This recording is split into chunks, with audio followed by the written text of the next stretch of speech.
नमस्कार मित्रों, स्वागत है आपका हमारे चैनल में। आज आपके समक्ष भगवान जगन्नाथ के 10 चमत्कार आपके समक्ष प्रस्तुत कर रही हूँ। ओम नमो भगवते वासुदेवाय नमः। ओम नमो भगवते वासुदेवाय नमः। माना जाता है कि भगवान विष्णु 4 धामों पर बसे हैं। अपने धामों की यात्रा पर जाते हैं तो हिमालय की चोटी पर बने अपने धाम बद्रीनाथ में स्नान करते हैं। पश्चिमी में गुजरात के द्वारिका में वस्त्र पहनते हैं और पुरी में भगवान भोजन करते हैं और दक्षिण में रामेश्वर में विश्राम करते हैं। द्वापर के बाद भगवान कृष्ण पुरी में निवास करने लगे और बन गए जग के नाथ अर्थात जगन्नाथपुरी का जगन्नाथ धाम धामों में से एक है। यहाँ भगवान जगन्नाथ बड़े भाई बलभद्र और बहन सुभद्रा के साथ विराजते हैं। हिंदू की प्राचीन और पवित्र 7 नगरियों में पूरी उड़ीसा राज्य के समुद्री तट पर बसा हुआ है। जगन्नाथ मंदिर विष्णु के 8वें अवतार श्री कृष्ण को समर्पित है। भारत के पूर्व बंगाल की खाड़ी से पूर्वी छोर पर बसी पवित्र नगरी पुरी उड़ीसा की राजधानी भुवनेश्वर से थोड़ी सी दूर पर है। आज का उड़ीसा प्राचीन काल में उत्कल प्रदेश के नाम से जाना जाता था। यहाँ प्रदेश की समृद्ध बंदरगाहें थी, जहाँ जावा, सुमात्रा, इंडोनेशिया, थाईलैंड और अन्य कई देशों का इन्हीं बंदरगाहों के रास्ते व्यापार होता था। पुराणों में इसे धरती का वैकुंठ कहा गया है। यह भगवान विष्णु के 4 धामों में से एक है। इसे श्री क्षेत्र और पुरुषोत्तम क्षेत्र, शाक क्षेत्र, नीलचंद और नीलगिरी तथा श्री जगन्नाथपुरी कहते हैं। यहाँ लक्ष्मीपति विष्णु ने तरह तरह की लीलाएं की थी। ब्रह्मा और स्कंद पुराण के अनुसार यहाँ भगवान विष्णु पुरुषोत्तम नील माधव के रूप में अवतरित हुए और सबर जनजाति के परम पूज्य देवता बन गए। सबर जनजाति के देवता होने के कारण यहाँ भगवान जगन्नाथ का रूप कबीलाई देवताओं की तरह है। पहले कबीले के लोग अपने देवताओं की मूर्ति को काठ से बनाते थे। जगन्नाथ मंदिर में सबर जनजाति के पुजारियों के अलावा ब्राह्मण पुजारी भी हैं। ज्येष्ठ पूर्णिमा को आषाढ़ पूर्णिमा तक सबर जनजाति के दैत्यपति जगन्नाथ की सारी रीतियां करते हैं। पुराण के अनुसार नीलगिरी में पुरुषोत्तम हरि की पूजा की जाती है। पुरुषोत्तम हरि को यहाँ भगवान राम का रूप माना जाता है। सबसे पहले मत्स्य पुराण में लिखा है कि पुरुषोत्तम क्षेत्र की देवी विमला है। यहाँ उनकी पूजा होती है। रामायण के उत्तर खंड के अनुसार भगवान राम के रावण के भाई विभीषण को अपने इक्ष्वाकु वंश के कुल देवता भगवान जगन्नाथ की आराधना करने को कहा। आज भी पुरी में श्री मंदिर में विभीषण पद पाना की परंपरा कायम है। विभीषण के वंदपना की परंपरा कायम है। स्कंद पुराण में पुरी धाम का भौगोलिक वर्णन मिलता है। स्कंद पुराण के अनुसार पुरी का एक दक्षिणवर्ती शंख की तरह और यहाँ 4 कोस यानी 16 किलोमीटर क्षेत्र में फैला माना जाता है। इसका लगभग 2 कोस क्षेत्र बंगाल की खाड़ी में डूब चुका है। इसका अंदर समुद्र तट की सुनहरी रेत जिसे महोदही का पवित्र जल धोता है। सिर वाला क्षेत्र पश्चिमी दिशा में है, जिसकी रक्षा महादेव करते हैं। शंख के दूसरे छोर में शिव का दूसरा रूप ब्रह्म कपाल मोचन विराजमान है। माना जाता है कि भगवान ब्रह्मा एक सिर महादेव की हथेली से चिपक गया था और वह यहीं आकर गिरा था। तभी से यहाँ पर महादेव की ब्रह्म रूप में पूजा करते हैं। शंख के तीसरे वृंद में माँ बिमला और नाभि स्थल में भगवान जगन्नाथ रथ सिंहासन पर विराजते हैं। आइए जानते हैं भगवान जगन्नाथ के 10 चमत्कार। पहला, मंदिर का इतिहास। इस मंदिर का सबसे पहला प्रमाण महाभारत के वन पर्व में मिलता है। कहा जाता है कि सबसे पहले सबर आदिवासी विश्ववासु नील माधव के रूप में इनकी पूजा की थी। आज भी पुरी के मंदिर में कई सेवक हैं जिन्हें दैत्यपति के नाम से जाना जाता है। राजा इंद्रयुमन ने बनवाया था यह मंदिर। राजा इंद्रयुमन मालव का राजा था, जिसके पिता का नाम भारत और माता सुमति था। राजा इंद्रयुमन को सपने में हुए थे जगन्नाथ के दर्शन। कई ग्रंथों में राजा इंद्रयुमन और उनके यज्ञ के बारे में विस्तार से लिखा है।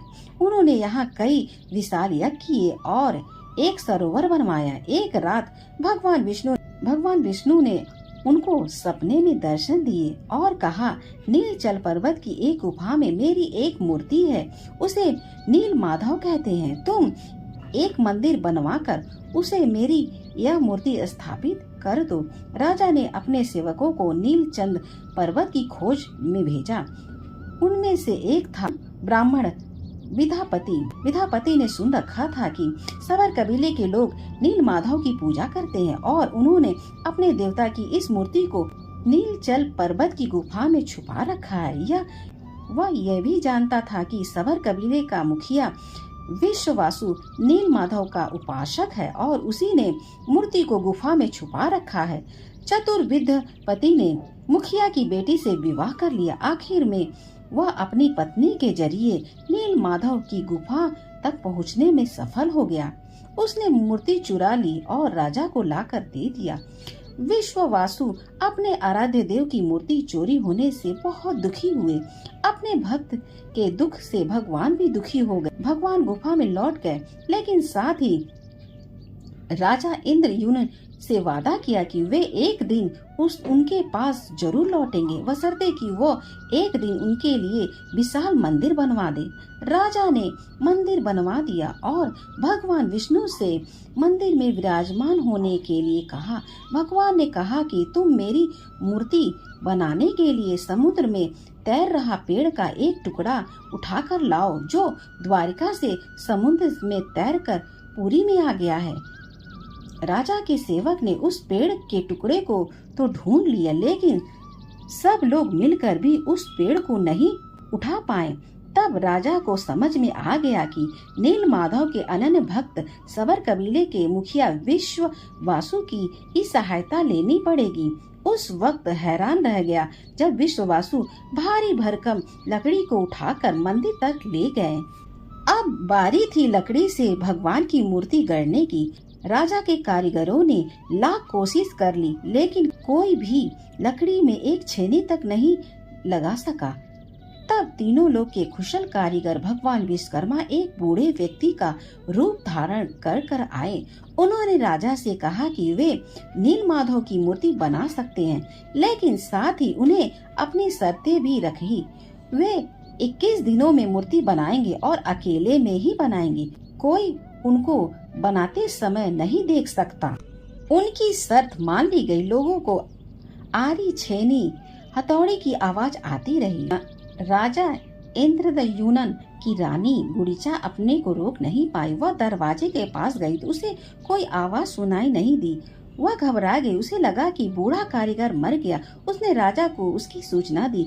अंदर से कोई आवाज नहीं सुनाई दे रही थी, तो राजा को भी ऐसा ही लगा। सभी शर्तें और चेतावनी को दरकिनारे करते हुए राजा ने कमरे का दरवाजा खोलने का आदेश दिया। जैसे ही कमरा खोला गया तो बूढ़ा व्यक्ति गायब था। उसमें 3 अधूरी मूर्तियां मिली पड़ी। भगवान नील माधव और उनके भाई छोटे हाथ बने हुए थे, लेकिन उनकी टांगे नहीं थी। सुभद्रा के हाथ पांव बनाए ही नहीं गए थे। राजा ने इसे भगवान की इच्छा मानकर इन्हीं अधूरी मूर्तियों को स्थापित कर दिया। तब से लेकर आज तक तीनों भाई बहन इसी मूर्ति में विराजमान हैं। वर्तमान में भी जो मंदिर है 7वीं शताब्दी से बनाया गया है। हालांकि इस मंदिर का निर्माण ईसा पूर्व 2 में हुआ था। यह स्थित मंदिर 3 बार टूट चुका है। 1174 ईस्वी में ओडिशा शासक अनंग भीमसेन ने इसका जीर्णोद्धार कराया था। मुख्य मंदिर के आसपास लगभग 30 छोटे बड़े मंदिर स्थापित हैं। दूसरा, हवा के विपरीत लहराता है ध्वज। श्री जगन्नाथ मंदिर के ऊपर स्थापित लाल ध्वज सदैव हवा के विपरीत में लहराता है। ऐसा किस कारण होता है यह तो वैज्ञानिक बता सकते हैं, लेकिन यह निश्चित नहीं। आश्चर्य की बात है। यहाँ भी आश्चर्य की बात है। सायकाल मंदिर के ऊपर स्थापित ध्वज को मानव द्वारा उल्टा चढ़ बदला जाता है। ध्वज भी इतना भव्य है कि जब यह लहराता है तो सब इसे देखते ही रह जाते हैं। ध्वज पर शिव का चंद्र बना हुआ है। गुणबंद की छाया बनती है। यहाँ दुनिया का सबसे भव्य और ऊंचा मंदिर है। यह मंदिर लगभग 4 लाख वर्ग फुट में फैला हुआ और इसकी ऊंचाई लगभग 214 फुट है। और इसकी ऊंचाई 214 फुट। मंदिर के पास खड़े रहकर इसका गुटबंद देखा पाना असंभव है। मुख्य गुटबंद की छाया दिन के समय भी अदृश्य ही रहती है। हमारे पूर्वज कितने बड़े इंजीनियर रहे होंगे, यह इस मंदिर के उदाहरण से समझा जा सकता है। पुरी के मंदिर का यह भव्य 7वीं शताब्दी से निर्मित किया गया है। तीसरा चमत्कार, चमत्कारी सुदर्शन चक्र। पुरी में किसी भी स्थान से आप मंदिर के शिखर पर लगे सुदर्शन चक्र को देखेंगे तो वह आपको सदैव अपने सामने ही लगा दिखेगा। इसे नील चक्र भी कहते हैं। यह अष्ट धातु से निर्मित है और अति पावन और पवित्र माना जाता है। चौथा चमत्कार, हवा की दिशा। सामान्य दिनों के समय हवा समुद्र से जमीन तक की तरफ आती, शाम के समय इसके विपरीत, लेकिन पुरी में इसका उल्टा हो। अधिकतर समुद्र तटों पर आमतौर पर हवा समुद्र से जमीन की ओर आती है और लेकिन यहाँ हवा जमीन से समुद्र की ओर जाती है। पांचवा, गुंबद के ऊपर नहीं उड़ते पक्षी। मंदिर के ऊपर गुंबद के आसपास अब तक कोई पक्षी उड़ता नहीं दिखा गया है। इसके ऊपर से विमान नहीं उड़ाया जा सकता। मंदिर के शिखर के पास पक्षी उड़ते नजर नहीं आते, जबकि देखा गया है कि भारत के अधिकतर मंदिरों के गुंबदों पर पक्षी बैठ जाते हैं और आसपास उड़ते हुए नजर आते हैं। छठा, दुनिया का सबसे बड़ा रसोई। 500 रसोई 300 सहयोगी के साथ बनते हैं भगवान जगन्नाथ का प्रसाद। लगभग 20 लाख भक्त कर सकते हैं यहाँ भोजन। कहा जाता है कि मंदिर के प्रसाद कुछ हजार लोगों के लिए ही क्यों न बनाए गए, लेकिन इसे लाखों लोगों का पेट भर सकता है। मंदिर के अंदर पकाने के लिए भोजन की मात्रा पूरे वर्ष के लिए रखी जाती है। प्रसाद की एक मात्रा भी कभी भी व्यर्थ नहीं जाता है।